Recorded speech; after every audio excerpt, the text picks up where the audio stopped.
باللہ من الشیطان الرجیم بسم اللہ الرحمن الرحیم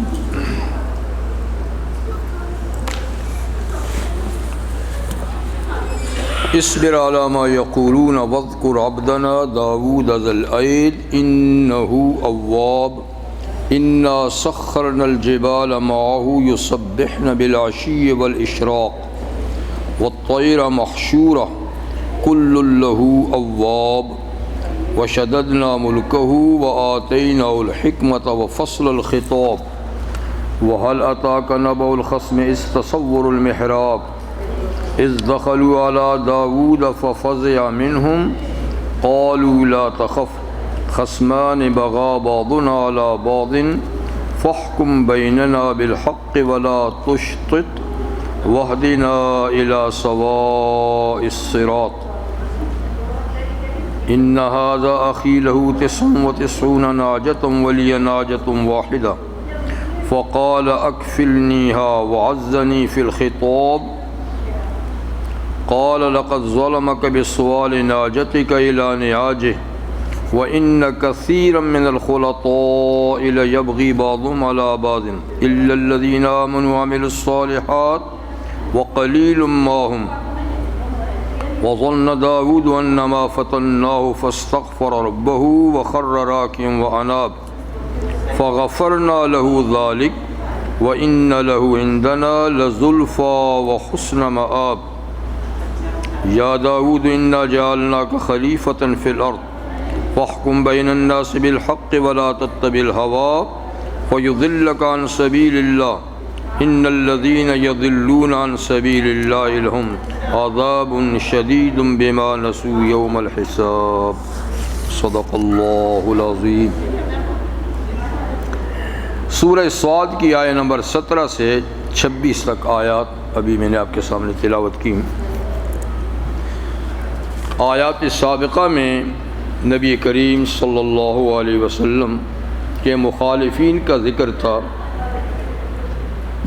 اور اللہ تعالیٰ نے فرمایا کہ جتنے بھی حق کے مخالف انبیاء کرام کے مخالف ہیں، ٹھیک وقت پر اللہ تعالیٰ ان کو یعنی سزا دیں گے، اور پچھلی امتوں میں بھی ان کو سزا ملی، تو آپ کے مخالفین کو بھی وقت پہ سزا ملے گی۔ اور سزا کیا ہے؟ جب سزا آئے گی تو بغیر کسی وقفے کے سزا ہوگی، بیچ میں ٹھہراؤ نہیں ہوگا، وقت نہیں دیا جائے گا۔ اور فرمایا کہ یہ لوگ بجائے اس کے کہ اللہ کے عذاب سے بچنے کی دعا کریں، یہ تو اللہ سے عذاب مانگتے ہیں اور کہتے ہیں کہ یا اللہ ہمیں جو سزا دینی ہے آخرت میں وہ دنیا ہی میں دے دے۔ یعنی کتنے احمقانہ، کتنی بے وقوفی کی بات ہے کہ اللہ کے عذاب سے بچنے کی دعا کرنے کے بجائے اللہ سے عذاب مانگتے ہیں۔ ایسی چیزوں پر اللہ کے نبی صلی اللہ علیہ وسلم کو بہت دکھ ہوتا تھا، بہت، کہ کیسے لوگ ہیں، کیسے لوگوں سے میرا واسطہ ہے۔ تو اللہ تعالیٰ نبی کریم علیہ السلام کو صبر کی تلقین فرماتے ہیں۔ اصبر، اے پیغمبر آپ ان کی ان باتوں پر، ان بے وقوفی اور احمقانہ باتوں پر صبر کیجئے، پریشان نہ ہوں۔ اصبر علی ما یقولون، جو کچھ یہ کہتے ہیں آپ اس پہ صبر کیجئے۔ صبر اسلام کے اصولوں میں سے ایک اہم اصول، اور یہ فرائض میں سے ایک فرض ہے، اور یہ قلبی اور دل کی عبادات میں سے ایک اہم ترین عبادت ہے، اور اس کا مقام فرض جیسا ہے۔ اس کے علاوہ اور بھی قلبی عبادات ہیں جن میں شکر ہے، لیکن شکر زبان سے بھی کیا جاتا ہے، عمل سے بھی کیا جاتا ہے، اور دل سے بھی ہوتا ہے۔ اور اس کے علاوہ دعا ہے، توکل ہے، اللہ تعالیٰ کے دین کی نشانیوں کی تعظیم ہے، تعظیم شعائر اللہ۔ تو یہ سب کیا ہیں؟ یعنی یہ دین کے اہم ترین کام ہیں، جن میں صبر ایک زیادہ اہم ترین کام ہے۔ قرآن حکیم میں کوئی 90 مقامات میں صبر کا ذکر کیا گیا ہے۔ صبر 3 چیزوں کا نام ہے۔ ایک اللہ کی عبادت اور طاعت پر صبر، ایک گناہوں سے صبر، اور ایک اللہ کی طرف سے آنے والی مصیبتوں پہ صبر۔ جب یہ تین قسم کا صبر آدمی اختیار کرتا ہے تو وہ صبار کہلاتا ہے، صبار یا صبور، صبر کرنے والا۔ تو یہاں اللہ اپنے نبی کو تلقین فرماتے ہیں کہ آپ ان لوگوں کی باتوں پر صبر کیجئے، ان کو برداشت کیجئے جی۔ اور اس سلسلے میں اللہ اپنے ایک پیغمبر کے صبر کا ذکر فرماتے ہیں کہ آپ ان کی سیرت کو سامنے رکھیں، اور وَاذْكُرْ عَبْدَنَا داؤد، اس سلسلے میں ہمارے بندے داؤد کو یاد کیجئے۔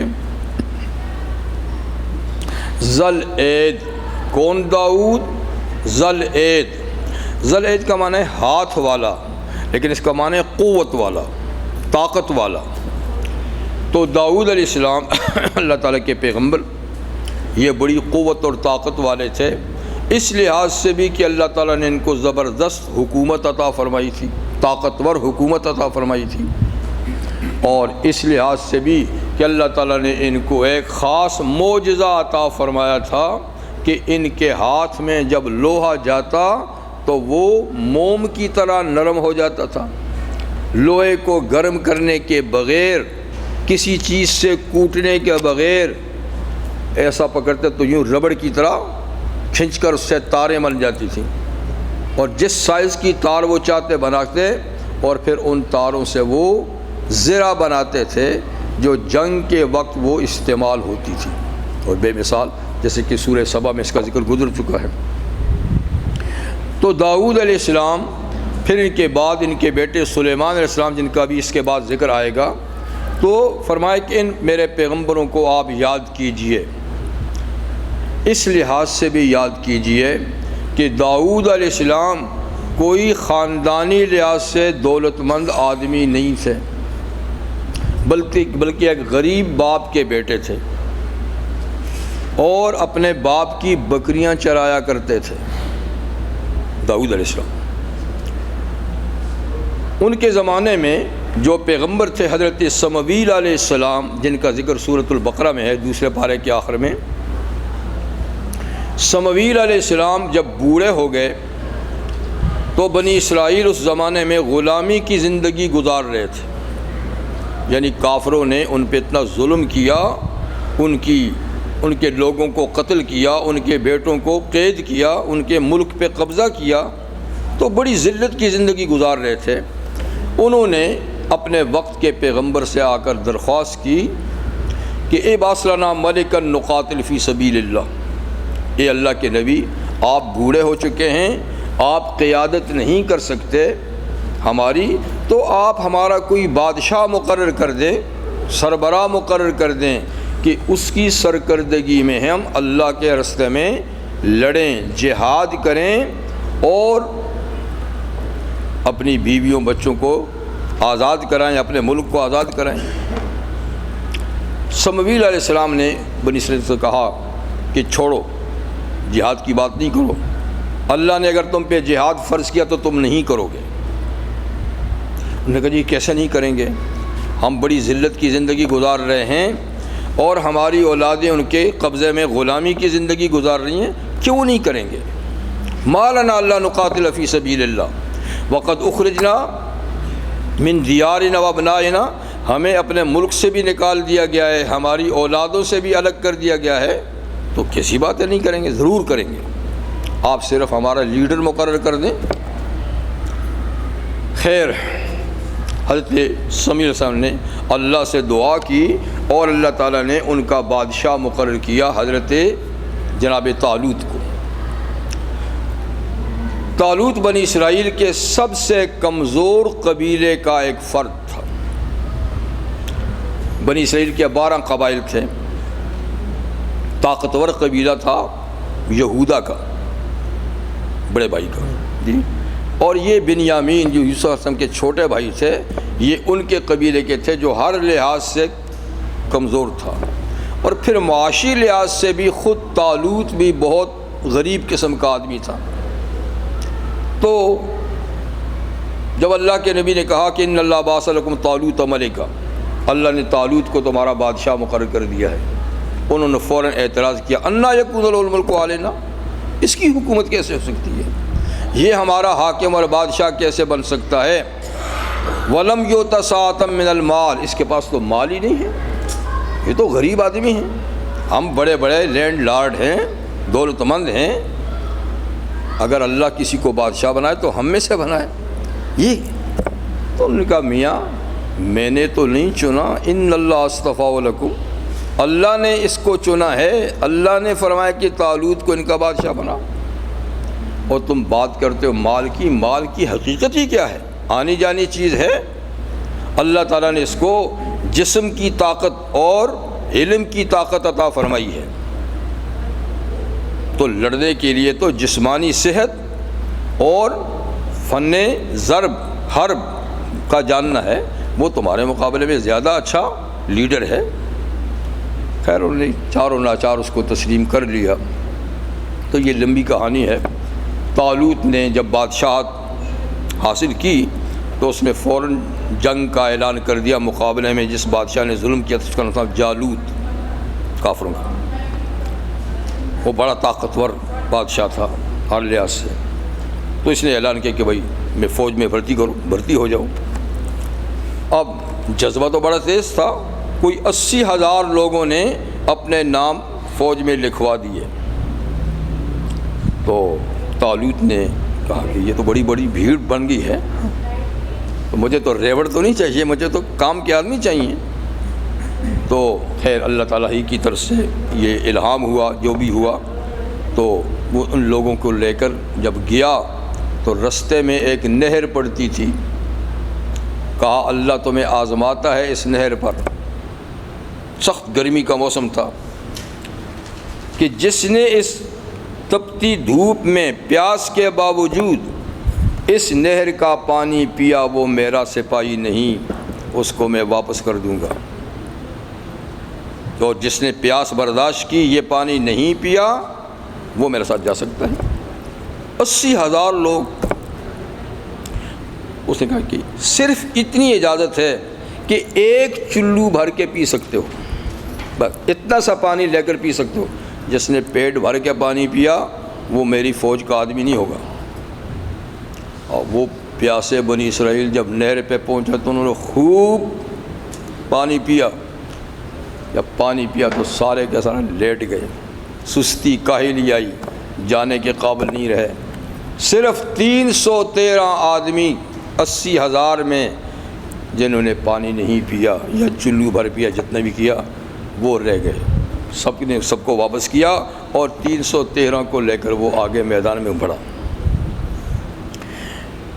اسی موقع پر وہ اللہ کے نبی تو تھے موجود نا، سمویل علیہ السلام، لیکن وہ بوڑھے تھے، قیادت خود نہیں کر سکتے تھے، تو تھے تو صحیح، دعا تو کر رہے تھے۔ تو غالباً اللہ کے نبی کو اللہ تعالیٰ نے وحی بھیجی کہ فلاں آدمی کا ایک چھوٹا سا بیٹا ہے داؤد، اس کو بھی ساتھ لیتے جانا۔ تو داؤد علیہ السلام کے والد بھی فوج میں ہیں، ان کے بڑے بھائی بھی فوج میں ہیں، یہ بچے تھے بکریاں چرا رہے تھے۔ تو جب یہ پیغام آیا تو ان کو بلایا، جب آ گئے تو ہمارے ساتھ جنگ میں جاؤ گے؟ اگر آپ کہتے تو جائیں گے، آپ کہتے تو جاؤں گا۔ اب وہ عمر کے لحاظ سے، صحت کے لحاظ سے تو، لیکن یہ اللہ تعالیٰ کی طرف سے چناؤ تھا، انتخاب تھا، خیر ان کو ساتھ لے لیا۔ تو جیسے کہ بکریاں چرانے والے کا پاس کیا ہوتا ہے، پتھر ہی تو ہوتے ہیں، ایک گوپن سی ہوتی ہے نا جس میں پتھر ڈال کے گھما کر بکریاں دور چلی جائیں، یا کوئی کسی چیز کو بھگانا ہو تو پتھر پھینکتے ہیں۔ تو ان کے پاس تو نہ تلوار ہے، نہ تیر ہے، نہ کچھ ہے، وہی گوپن ہے، اور انہوں نے جاتے جاتے رستے سے 3 پتھر بھی اٹھا لیے۔ یہ بھی روایات میں ہے کہ وہ پتھر خود بول گئے کہ داؤد ہمیں اٹھاؤ، کام آئیں گے، اٹھاؤ ہم کام آئیں گے۔ خیر نے اٹھا لیا تو فوج کے ساتھ چلے گئے۔ جب آمنا سامنا ہوا دشمن کے ساتھ تو وہ ہزاروں کی تعداد میں فوج مسلح بہترین اسلحہ، ادھر سے 313 آدمی ہیں اور جن کے پاس کوئی خاص معیار کا اسلحہ بھی نہیں ہے۔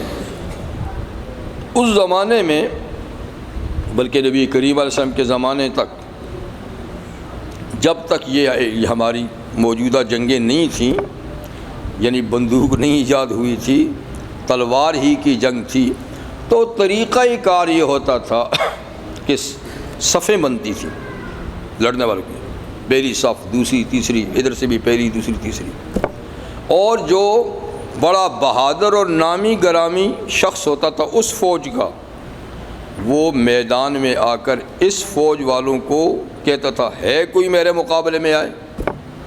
1 2 3 آدمی پہلے میدان میں نکل کر وہ آپس میں مقابلہ کرتے تھے، اس کے بعد پھر فوج سے ٹکراتی تھی۔ جنگ بدر میں بھی ایسا ہوا، آپ کو پتہ ہی ہے، جنگ خیبر میں بھی ایسا ہوا، ہر جنگ میں ایسا ہوا۔ جی ہاں، یہ بھی تھی۔ تو بہرحال اس کی طرف سے ان کا بادشاہ خود، جو بڑا طاقتور بھی تھا، لمبا تڑنگا، اور وہ سر سے پاؤں تک یعنی لوہے کے لباس میں ڈوبا ہوا تھا، صرف آنکھیں خالی تھیں، باقی لوہا ہی لوہا۔ تلوار کہاں اثر کرے گا، تیر کہاں اثر کرے گا۔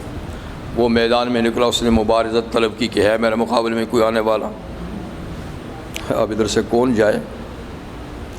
تو داؤد علیہ السلام نے کہا میں جاتا ہوں۔ نہ تلوار ہے، نہ کوئی قد بڑا ہے، نہ کوئی طاقت زیادہ ہے، جی، کیونکہ باقی بھی کوئی ہمت نہیں کر رہا تھا اس کا مقابلے میں جانے کے لیے۔ میں نے کہا ٹھیک ہے جاؤ اگر تم چاہتے ہو تو۔ یہ نکلے تو اس نے بڑی حقارت سے، میں کوئی کتا ہوں جو تو پتھر لے کر آیا ہے؟ یعنی کتوں کو پتھر سے مارتے ہیں؟ بھائی میں فوج کا کمانڈر ہوں، ملک کا حکمران ہوں، تلوار لے کر آ، مقابلہ ہو، بات بھی یہ کیا لے کر آیا ہے؟ آپ نے فرمایا تو نے مقابلہ کرنا ہے یا تو نے تلواریں دیکھنی ہیں یا تو نے میرا قد ناپنا ہے؟ تو نے مقابلہ مانگا تھا، میں نکلا ہوں، بس دیکھو کیا ہوتا ہے۔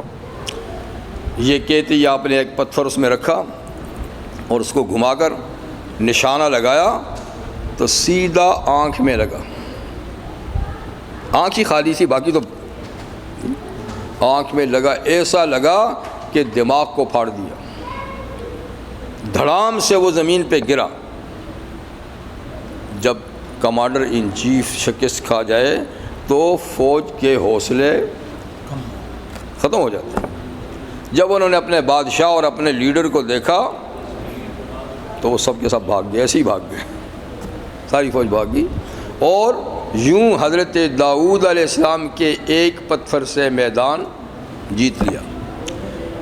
اس سے پہلے طالوت نے اس کے مقابلے میں جانے والے کے لیے یہ اعلان بھی کیا تھا کہ جو اس کے مقابلے میں جائے گا، اس کو مار دے گا تو ایک تو اپنی بیٹی سے اس کی شادی کر دوں گا اور دوسرا اپنے بعد اس کو بادشاہ بھی بنا دوں گا۔ یہ اس کا ایک وعدہ تھا۔ تو خیر حضرت داؤد علیہ السلام نے جب پتھر مارا، وہ مرا، شکست ہو گئی، تو حسب وعدہ پھر بعد میں اس نے ایسا کیا، بیٹی بھی دی، اور جب اس کا انتقال ہوا تو داؤد علیہ السلام بادشاہ بنے۔ تو اللہ تعالیٰ بتاتے ہیں نبی کریم علیہ السلام کو کہ داؤد پیغمبر کوئی مالدار آدمی نہیں تھا، چرواہے کا بیٹا تھا، چرواہا تھا۔ ہم نے اس کو نبوت بھی دی اور ہم نے اس کو خلافت اور حکومت بھی دی۔ تو یہی اعتراض مشرکین نبی کریم علیہ السلام پہ کرتے تھے کہ نبوت کیا محمد کو ملنی تھی، جس کے پاس کوٹھی نہیں، جس کے پاس نوکر چاکر نہیں، جس کے پاس یہ مال و دولت نہیں ہے؟ اگر اللہ نے نبوت دینی ہوتی تو مکہ کی کسی سردار کو دیتے، وہی جو بنی اسرائیل نے کہا تھا کہ یہ طالوت غریب ہے، تو یہ بھی کہتے تھے محمد غریب ہیں، یہ کیسے نبی بن گئے؟ تو اللہ تعالیٰ نے فرمایا آپ صبر کیجئے ان کی باتوں پر، اور داؤد کے قصے کو یاد کیجئے، وہ بھی غریب کا بیٹا تھا، ہم نے اس کو نبوت بھی دی، حکومت بھی دی۔ آپ بھی غریب باپ کے بیٹے ہیں، ہم آپ کو نبوت بھی دیتے ہیں، یہ مانے نہ مانے، اور ایک وقت آئے گا حکومت بھی آپ ہی کے ہاتھ میں ہوگی۔ ایسا ہی ہوا، ایسا ہی ہوا۔ تو وذکر عبدنا داؤد ذل الایدی، یاد کیجیے ہمارے بندے داؤد کو جو بڑی قوت والا تھا۔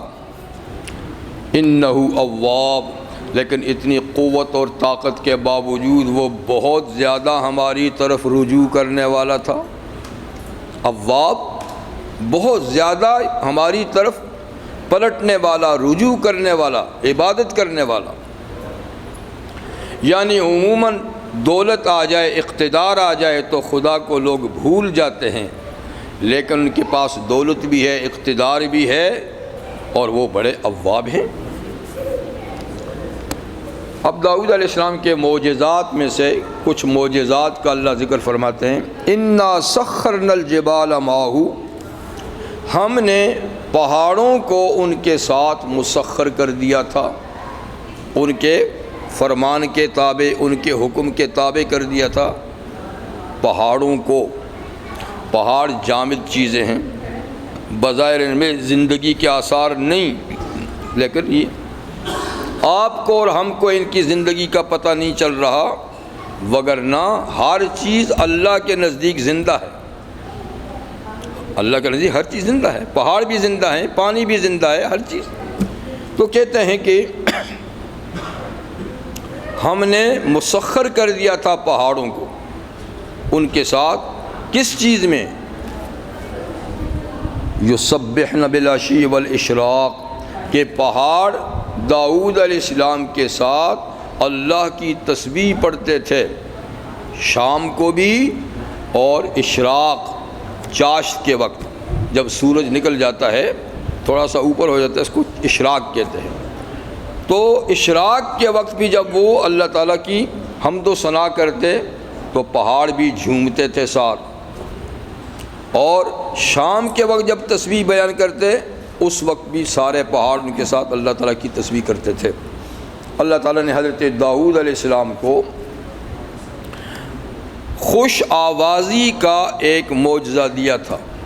اتنی پیاری آواز میں وہ اللہ کی کلام پڑھتے تھے، مناجات کرتے تھے، اپنی کتاب کی تلاوت کرتے تھے، زبور کی، اتنی پیاری آواز میں کہ جیسے جادو جگا دیتے تھے، ہر چیز مسحور ہو جاتی تھی، اور ان کی آواز میں پہاڑ بھی ان کے ساتھ آواز ملا کر خدا کی تسبیح کرتے تھے،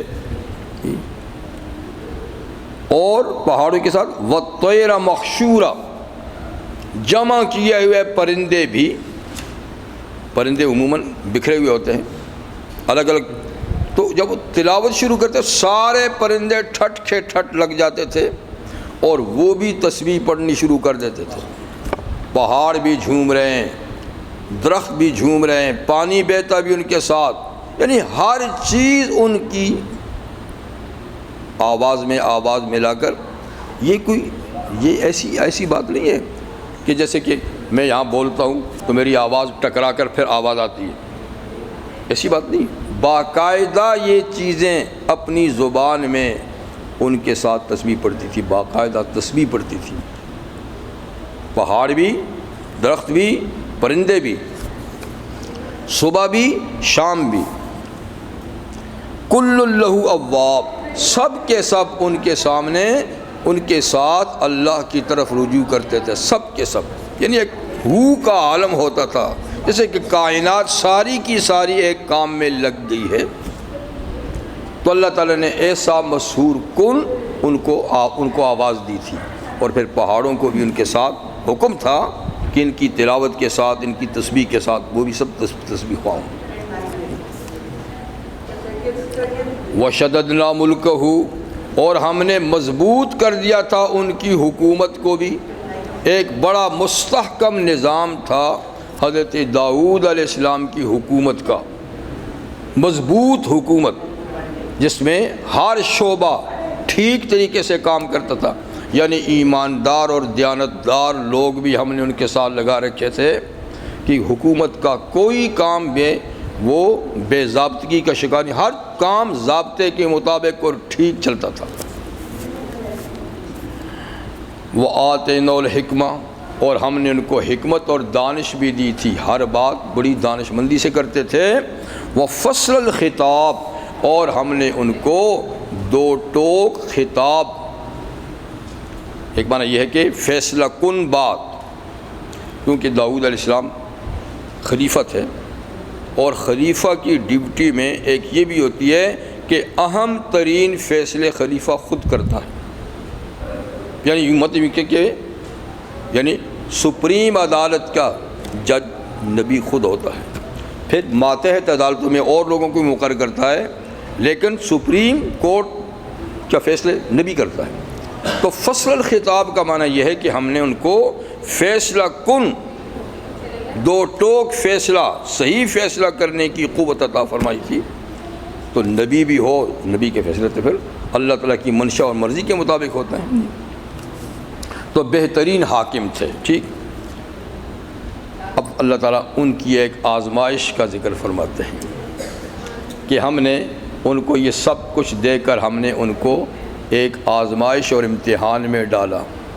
وہ کیا کہ اذ دخلوا علی داؤد نہ وہل اتاک نبأ الخصم، کیا ہے محمد صلی اللہ علیہ وسلم آپ کے پاس ان جھگڑا کرنے والوں کا قصہ اور خبر آئی ہے؟ ان جھگڑا کرنے والوں کی خبر یعنی آپ کے پاس ہے، یعنی جو ان کے سامنے پیش آیا، ایک معاملہ، ایک مقدمہ ان کے سامنے آیا، آپ کو اس کی خبر ہے؟ یعنی نہیں ہے تو ہم آپ کو بتا دیتے ہیں۔ وہ قصہ یہ ہے کہ دو آدمی جن کا آپس میں تنازع تھا، جھگڑا تھا، مقدمہ تھا، ایک کا دوسرے پہ دعویٰ تھا، وہ ایسے وقت میں اپنا مقدمہ لے کر آئے جب حضرت داؤد علیہ السلام تنہائی میں اللہ کی عبادت میں مصروف تھے، اور عبادت کے کمرے میں تھے، دروازہ بند تھا، لاک تھا، اور سخت پہرا تھا کہ کوئی اس وقت میں میری عبادت گاہ میں داخل نہ ہو، کیونکہ ان کے ہر کام کا ٹائم مقرر تھا، عدالت کا اپنا ٹائم تھا، عبادت کا اپنا ٹائم تھا، حکومت کے معاملات نمٹانے کا الگ ٹائم تھا، تو ہر کام اپنے وقت میں انجام دیتے تھے۔ تو کچھ وقت خالص اللہ کی عبادت کا تھا، اس وقت وہ کمرہ عبادت میں تھے، بند تھا، تو اچانک دو مقدمہ لے کر جانے والے تصور المحراب، دروازہ تو بند تھا، دیوار پھلانگ کر اندر داخل ہو گئے، دیوار کے اوپر سے اندر داخل ہو گئے۔ اذ دخلوا علی داؤد، اچانک وہ داؤد علیہ السلام کے پاس داخل ہو گئے، ففزع منہم، اچانک ان کے آنے سے آپ گھبرا بھی گئے، یہ کیا معاملہ ہے؟ اس وقت تو قانوناً بھی میرے پاس کسی نے نہیں آنے کا رستے بھی میں نے بند کیے ہوئے ہیں، باہر پہرا بھی لگایا ہوا ہے، سیکورٹی بھی ہے، یہ اوپر سے کیسے آ گئے ہیں؟ اچانک جو اوپر سے آئے پھلانگ کے تو ڈر گئے، یہ فطرت انسانی ہے۔ انہوں نے ان کے چہرے پہ خوف کے آثار دیکھ کر فوراً کہا کہ ہم دشمن نہیں ہیں۔ قالوا لا تخف، کا ڈرے نہیں، ہم دشمن نہیں ہیں، ہم ڈاکو نہیں ہیں، قاتل نہیں ہیں، آپ کو نقصان پہنچانے کے لیے نہیں آئے۔ خصمان ہیں، ہم دو مقدمہ باز ہیں، ہم دو فریقین ہیں، ایک کا دوسرے پہ دعویٰ ہے، آپ کے پاس فیصلے کے لیے آئے ہیں۔ خصمان ہیں، ہم دو مقدمہ لانے والے آدمی ہیں، ڈرے نہیں۔ بغا بعضنا علی بعض، مقدمہ یہ ہے کہ ہم میں سے ایک نے دوسرے پہ زیادتی کی ہے، ایک نے دوسرے پر کچھ زیادتی کی ہے، آپ سے اس کا فیصلہ چاہنے کے لیے آئے ہیں، دشمن نہیں ہیں۔ فاحکم بیننا، اس لیے آپ ہمارے درمیان فیصلہ کیجئے بالحق، ٹھیک ٹھیک فیصلہ کیجئے، کسی کی رعایت مت کریں جی، ولا تشتت، فیصلے میں کسی کی رعایت نہیں کیجیے، کسی کی طرف زیادتی کمی مت کیجیے۔ واہدنا الی سواء الصراط، اور ہماری رہنمائی کریں سیدھے رستے کی۔ ہماری بات سن کر جو بالکل سیدھا فیصلہ ہے وہ کر کے ہماری رہنمائی کریں، کمی بیشی نہیں کریں، انصاف کا فیصلہ کریں۔ ساتھ میں سبق بھی پڑھا رہے ہیں۔ یعنی عام طور پہ تو مقدمے والے کہتے ہیں نا میرے حق میں فیصلہ ہونا چاہیے جی، لیکن ہم یہ نہیں چاہتے، ہم چاہتے ہیں کہ انصاف کا فیصلہ ہو، ہم میں سے کسی کی رعایت نہیں کریں، کسی کی طرفداری نہیں کریں جی۔ یہ کہنے کے بعد ایک آدمی نے جو بظاہر مظلوم تھا اپنی داستان بیان کی، کہتا ان ھذا اخی، یہ میرا بھائی، یہ میرا بھائی، لہو تسعۃ ناجۃ، اس کے پاس 100 دمبیاں ہیں، اس کے پاس 100 کم ایک یعنی ایک کم 100 دمبیاں ہیں، 900 یعنی 99 دمبیاں ہیں، 99 دمبیاں ہیں، اور ولی ناجۃ الواحدہ، میری ایک ہی دمبی ہے، میری ایک ہی، اس کے پاس 99 میرے پاس ایک ہی ہے۔ تو جناب فقال اکفلنیھا، یہ مجھے کہتا ہے یہ بھی مجھے دے دے تاکہ میری 100 پوری ہو جائے، یہ بھی مجھے دے دے۔ اور پھر کہتا بھی کس شان سے، وعزنی فی الخطاب، یہ مجھ پہ غالب آ گیا ہے بات چیت میں، اس کو باتیں اتنی اچھی آتی ہیں، باتیں ایسی بناتا ہے کہ میں اس کے سامنے بول ہی نہیں سکتا، تو یہ مجھ پر بات چیت میں غالب آ گیا ہے، مجھے اس نے لاجواب کر دیا ہے، کہتا ہے یہ بھی مجھے دے دے۔ بس قصہ ہمارا یہ ہے، اس کے فیصلے کے لیے ہم آئے۔ یہ اس مظلوم نے اپنی داستان سنائی تو حضرت داؤد علیہ السلام نے فوراً ہی فیصلہ دے دیا، فوراً ہی فیصلہ دے دیا اور فرمایا لقد ظلمک بسؤال ناجتک، اس نے تیری دمبی مانگ کر ظلم کیا تجھ پر۔ یہ تجھ سے کہتا نا اپنی دمبی مجھے دے دے میری 100 ہو جائے، یہ اس نے ظلم کیا ہے تجھ پر ایسا کر کے، کتنی غلط بات ہے۔ اچھا لقد ظلم بسؤال ناجتک، اس نے آپ کی دمبی اپنی دمبیوں کے ساتھ ملانے کے لیے جو سوال کیا ہے یہ ظالمانہ سوال ہے، غیر منصفانہ بات ہے۔ اور پھر فرمایا کہ ان کثیر من الخلطاء، بہت سے شریک پارٹنرشپ میں جو کام کرتے ہیں، بہت سے پارٹنر جو ہیں، لیبغی بعضهم علی بعض، ایک دوسرے پہ وہ زیادتی کرتے ہی ہیں، ایک دوسرے کی چیز کو آپس کے ساتھ ملاتے ہیں۔ اکثر شریک ایسا کرتے ہیں، جیسا تیرا یہ شریک تیرے ساتھ کر رہا ہے، یعنی یہ شرکاء ایسا کیا ہی کرتے ہیں، پر یہ چیز مناسب نہیں۔ لیبغی بعضهم علی بعض، ہاں الا الذین آمنوا وعملوا الصالحات، مگر وہ لوگ جو ایمان لائے اللہ پر اور نیک اعمال کیے، وہ اس قسم کی ظلم اور زیادتی نہیں کرتے، وہ کسی کے حق پر ناحق دعویٰ نہیں کرتے، نہیں مطالبہ کرتے، نہ قبضہ کرتے ہیں، ورنہ اکثر شرکاء اس قسم کے مطالبہ بھی کرتے ہیں اور دوسروں کے حقوق کو دبا لیتے ہیں، کہ یہ ایک ہی بات نہیں، ایسا اکثر ہوتا رہتا ہے۔ وَقَلِيلٌ مَّا هُمْ، لیکن ایسے لوگ دنیا میں بہت کم ہیں جو پارٹنرشپ میں دوسرے پارٹنر پہ زیادتی نہیں کرتے، ایسے دنیا میں کم ہیں۔ اور ہیں کن لوگوں میں؟ جو مومن اور نیک کام کرنے والے، ان میں، یعنی ان میں بھی اکثر ایسے ہیں جو مومن بھی ہیں، نیک بھی ہیں، لیکن ظلم و زیادتی وہ بھی کرتے ہیں، ان میں بھی کم ہیں۔ اور جو کافر ہیں ان کی تو بات ہی رہنے دیجیے۔ یہ آپ نے فیصلہ سنا دیا، فیصلہ سناتے ہی فوراً چونک پڑے کہ میں نے کیسے فیصلہ کر دیا، دوسرے کی تو بات ہی نہیں سنی، دوسرے کی تو بات ہی نہیں سنی۔ حالانکہ جج کو دونوں فریقوں کی بات سن کر فیصلہ کرنا چاہیے، میں نے تو ایک طرف کی بات سن کے فوراً فیصلہ دے دیا، یہ تو بات منصفانہ نہ ہوئی۔ تو یہ ہے امتحان، یہ ہے امتحان۔ تو ظن داؤد انما فتناہ، یعنی حضرت داؤد علیہ السلام نے فوراً خیال کیا کہ یہ مقدمہ جو لایا گیا، ان کے سامنے پیش کیا گیا، یہ ہماری طرف سے ان کا ایک امتحان تھا، کوئی واقعی مقدمہ نہیں تھا،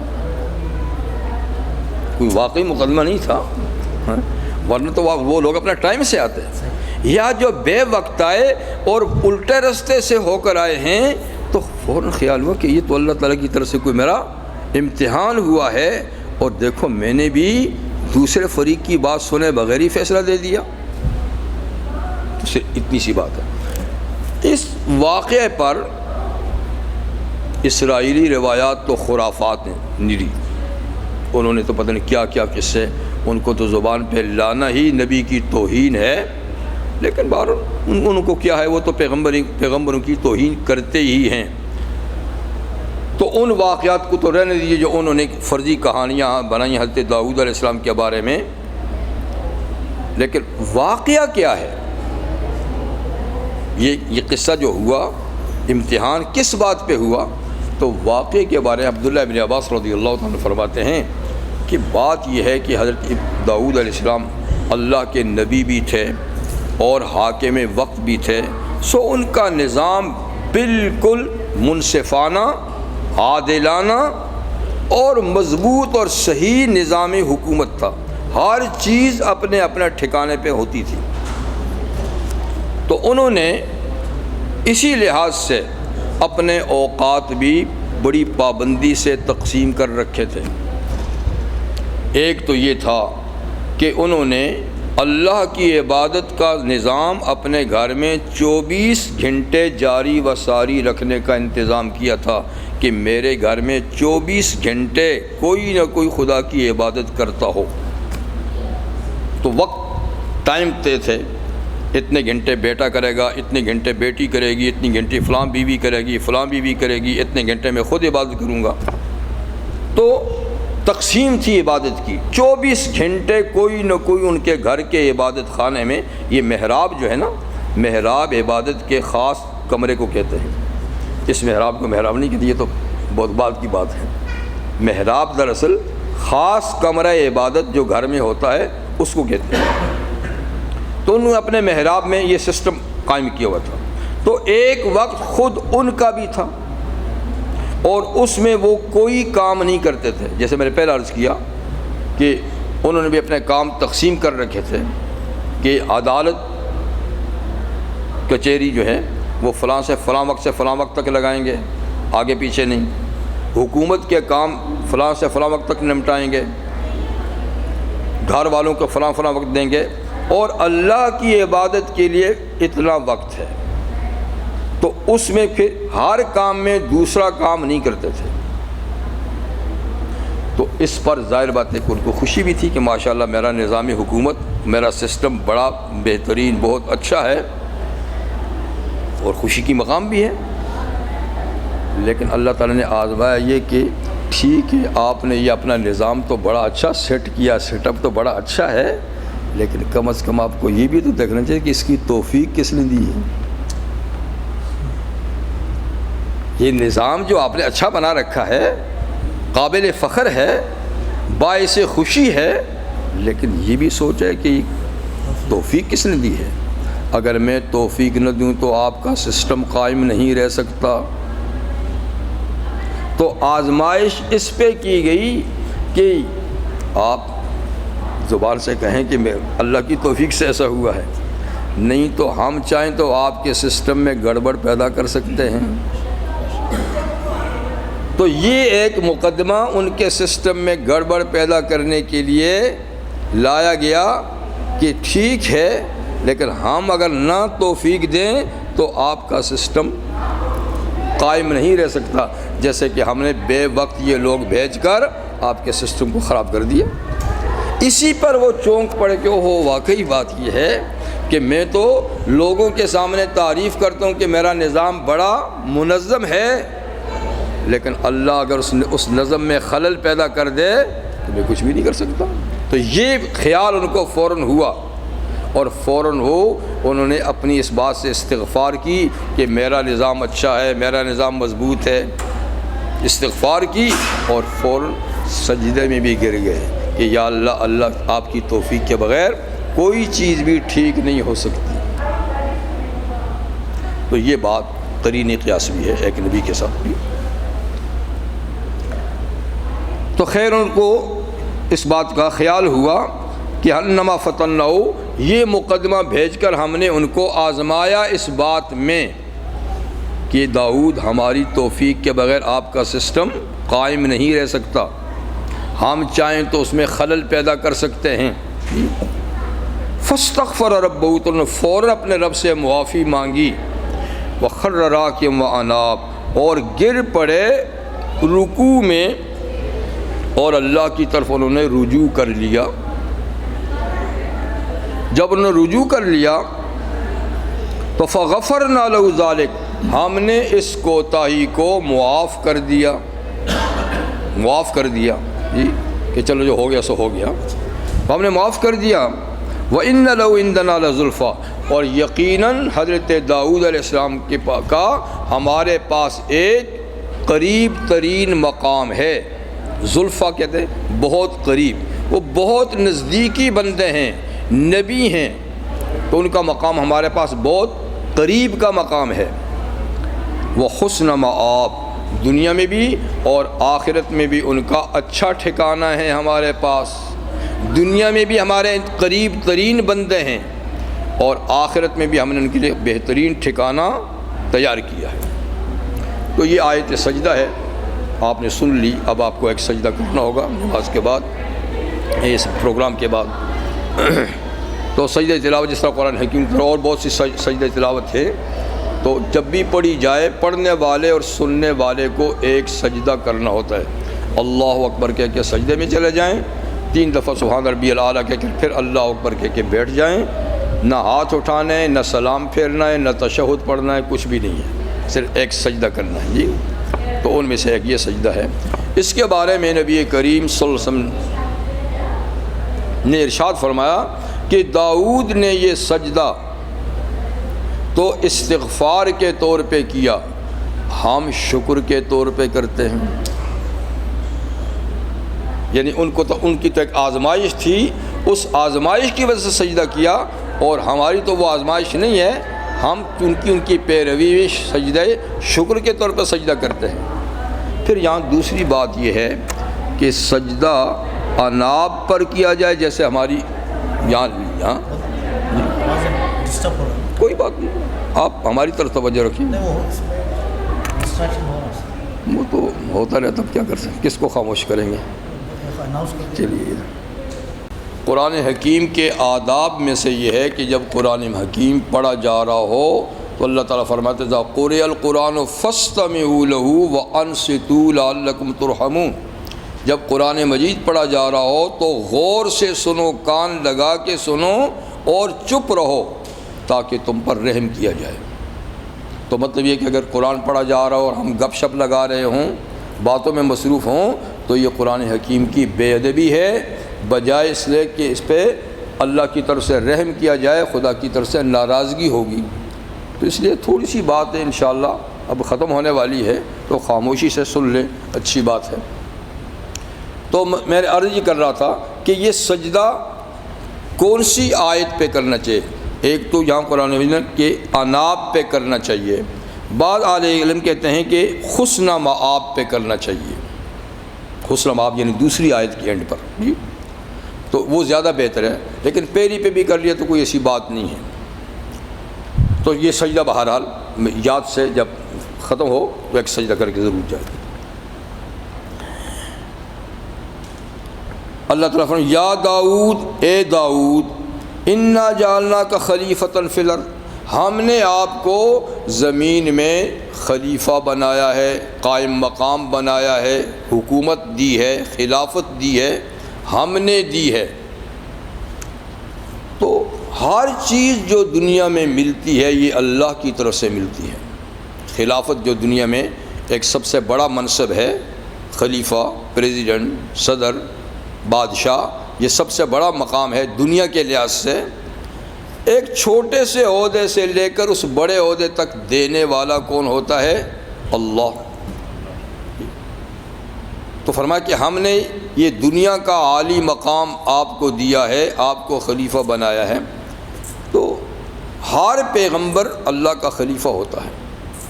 سب سے پہلے خلیفہ آدم علیہ السلام ہیں، آخری خلیفۃ اللہ انبیاء میں نبی کریم صلی اللہ علیہ وسلم تھے، لیکن قرآن حکیم میں صرف 2 نبیوں کو خلیفہ کہا ہے، خلیفہ سب تھے، 2 کو بطور، ایک آدم کو، ایک داؤد علیہ السلام کو۔ ہم نے آپ کو خلیفہ بنایا ہے جی، اقتدار دیا ہے، ورنہ ہر نبی خلیفہ ہی ہوتا ہے۔ پیغمبر کریم صلی اللہ علیہ وسلم کے ارشاد ہے، کانت بنو اسرائیل تسوسہم الانبیاء کلما ہلک نبی یہ خلف نبی وَأَلَّا نَبِيَّ بَعْدِي وَسَيَكُونُ الْخُلَفَاءُ فَيَكْثُرُونَ، کہ انبیاء بنی اسرائیل میں چونکہ بہت زیادہ انبیاء ایک ہی قوم اور برادری میں، تو فرمایا ان کی سیاست انبیاء ہی کرتے تھے، بنی اسرائیل کی سیاست انبیاء ہی کرتے تھے، یعنی جس وقت میں نبی ہوتا تو نبی ہی ان کا سیاسی رہنما بھی ہوتا، مذہبی رہنما بھی ہوتا تھا۔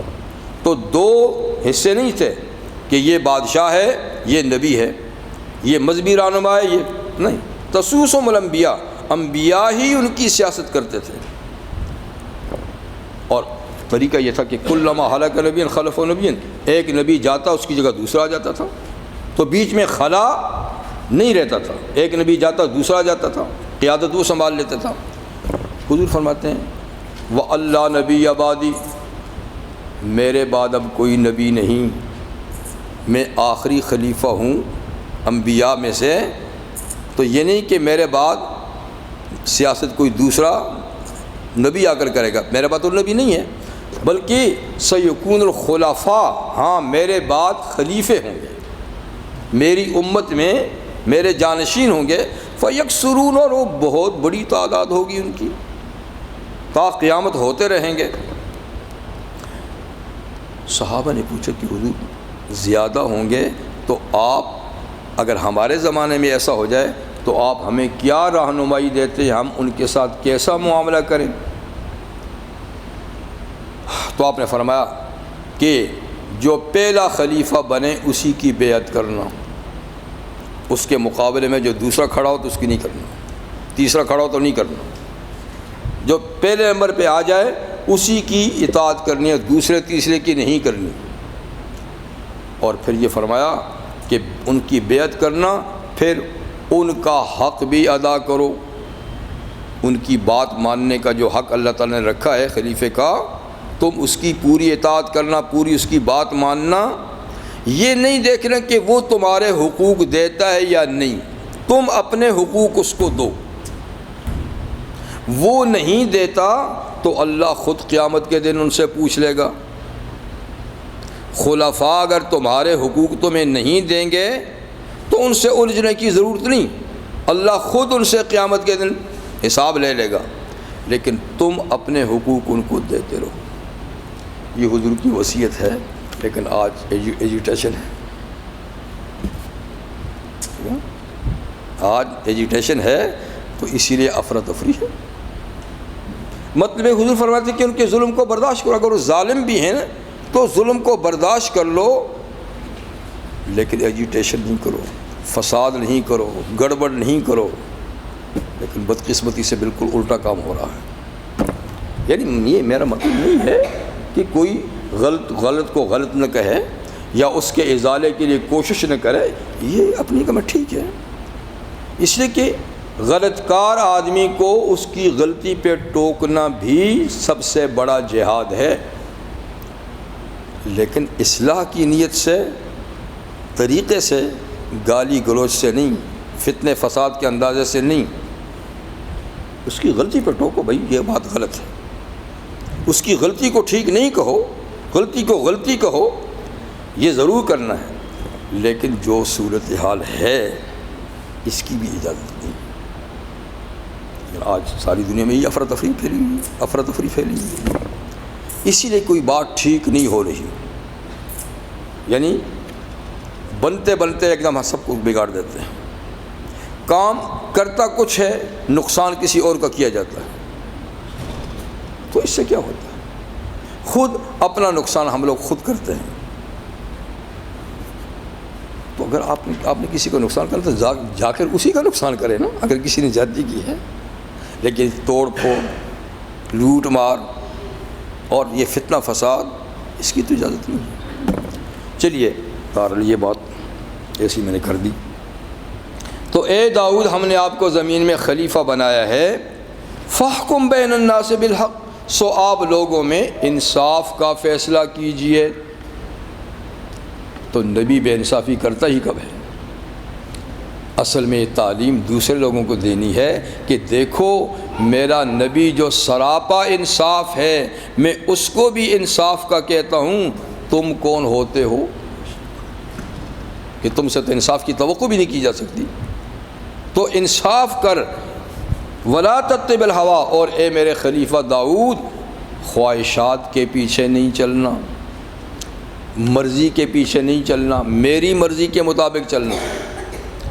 تو نبی کو خطاب ہے، سنانا کس کو ہے؟ دوسروں کو ہے. نبی کب خواہشات کے پیچھے جاتا ہے؟ فَيُضِلَّكَ عَنْ سَبِيلِ اللَّهِ، یعنی اگر آپ نے انصاف کا فیصلہ نہ کیا، آپ نے اپنی مرضی چلائی، تو یہ مرضی آپ کو اللہ کے رستے سے بہکا دے گی. آپ سیدھے رستے سے ہٹ جائیں گے، بہک جائیں گے. اور وہ لوگ یضلون عن سبیل اللہ، جو اللہ کے رستے سے بہک جاتے ہیں، ہٹ جاتے ہیں، لہم عذاب شدید، پھر ان کے لیے سخت سزا ہے. تو آج کون ہے جو اللہ کے رستے پہ جا رہا ہے؟ سب بہکے ہوئے ہیں، سب منمانی کر رہے ہیں، اپنی مرضی سے سارا نظام چلا رہے ہیں. تو پھر عذاب شدید نہ آئے تو کیا ہے؟ پھر عذاب شدید نہ آئے تو کیا ہے؟ اللہ فرماتے ہیں کہ جو میرے رستے سے ہٹے گا، مرضی کا بندہ بنے گا، میرا بندہ نہیں بنے گا، تو پھر عذاب شدید ہوگا. کیوں؟ بما نسوا یوم الحساب، اس لیے کہ انہوں نے یوم حساب کو بھلا دیا ہے. تو سارا نقصان جو ہے وہ یوم حساب کا فراموش کرنا اور بھلانا ہے. جس کو یوم حساب یاد ہو وہ پھر پاؤں پھونک کے چلتا ہے، احتیاط سے چلتا ہے کہ مجھے آگے حساب دینا ہے. اور جو اپنی مرضی سے چلتے ہیں ان کو یوم حساب یاد نہیں ہے. دیکھیں ایمان کی بات الگ ہے، ایمان ہر مسلمان کو یوم حساب پر ہے، لیکن یاد کتنوں کو ہے؟ جب ہم کوئی کام کرتے ہیں تو یوم حساب کیا یاد رہتا ہے؟ نہیں، اس وقت بھول جاتے ہیں. پھر کہتے ہیں دیکھی جائے گی، آگے دیکھی نہیں جائے گی. یوم حساب سامنے رکھیے، زندگی کی گاڑی سیدھی چلے گی. یوم حساب ادھر ادھر ہوا، گاڑی ایک دم پلٹا کھا جائے گی. غیاث الدین بلبل رحمہ اللہ ہمارے بر صغیر کے اچھے حکمرانوں میں سے ایک حاکم گزرے ہیں. قرآن حکیم کے بڑے شیدائی تھے، بادشاہ تھے. جہاں بادشاہت ہوتی ہے تو وہ اپنا رنگ بھی دکھاتی ہے. تو ان کے شاہی محل میں 1000 خدمت گزار خواتین تھیں. محل میں، شاہی محل 1000. لیکن ہر ایک خادمہ کے لیے شرط یہ تھی کہ وہ حافظہ قرآن ہوگی. جاب کے لیے شرط یہ تھی. اب ظاہر بات ہے کہ 1000 گھر میں کون سا کام ہے جو 1000 خادمہ خدمت کریں گے، چاہے کچھ بھی ہو. لیکن اس نے اتنی رکھی تھیں اور حافظہ ہونے کی شرط تھی. پوچھا گیا ہوگا کہ آپ اتنی خادمہ کیا کام ہے؟ یہ مقصد نہیں ہے. کا مقصد یہ کہ 24 گھنٹے تلاوت ہوتی رہے. جب 1000 خادمائیں حافظہ ہوں گی، کوئی نہ کوئی تو تلاوت کرتی ہوگی نا. تو میں نے کہا تلاوت کے رکھی ہیں، خدمت اور کام کے لیے نہیں. اور کام کے لیے رکھنا ہوتا تو حافظہ ہونے کی شرط ہی نہ ہوتی. ایک طرف یہ بات ہے. دوسری طرف یہ ہے کہ وہ جب بادشاہ، وہ بھی فیصلے کرتے تھے، بڑے عام فیصلے. جب فیصلے کے لیے اپنے آفس میں جاتا تو جیسے میں یہاں بیٹھا ہوں، یہاں کرسی پہ بیٹھتے تو یہ سامنے کی دیوار پہ انہوں نے کفن لٹکایا ہوتا تھا. کسی دوست کسی نے پوچھا ہوگا کہ بادشاہ ہیں، کنگ ہیں، یہ آپ کا یعنی آفس ہے، اس میں کفن کا کیا تعلق ہے؟ یہ کوئی مردہ خانہ تو نہیں ہے کفن؟ اس نے کہا میاں اگر یہ آنکھوں کے سامنے نہ ہو تو میں انصاف نہیں کر سکوں گا، ذرا آنکھوں سے یہ ادھر ادھر ہو تو میں انصاف نہیں کر سکوں گا۔ اس کو آنکھوں کے سامنے اسی لیے لٹکایا ہے کہ میں فیصلہ اس کو دیکھ کے کروں کہ آخر ایک دن یہ لباس بھی پہننا ہے، یہ اتارنا ہے۔ تو یوم حساب جس کو یاد رہے گا اس کا سفر ٹھیک رہے گا، اور جس کو بھول جائے گا وہ کہیں نہ کہیں پھسل جائے گا۔ اس لیے اللہ تعالیٰ فرماتے ہیں کہ بما نسوا یوم الحساب، جو بے انصاف حکمران ہیں، جج ہیں، کوئی بھی ہیں جو غلط فیصلے کرتے ہیں، ان کے لیے سخت سزا ہے، اور اس لیے ہے کہ انہوں نے یوم حساب کو بھلا رکھا ہے، اس لیے یہ ساری غلطیاں کرتے ہیں، ورنہ نہ کرتے۔ یہ تھا حضرت داؤد علیہ السلام کے بارے میں ذکر، اور آگے تھوڑا سا پھر اور ہے، لیکن یہ انشاءاللہ پھر اگلے پروگرام میں ہوگا۔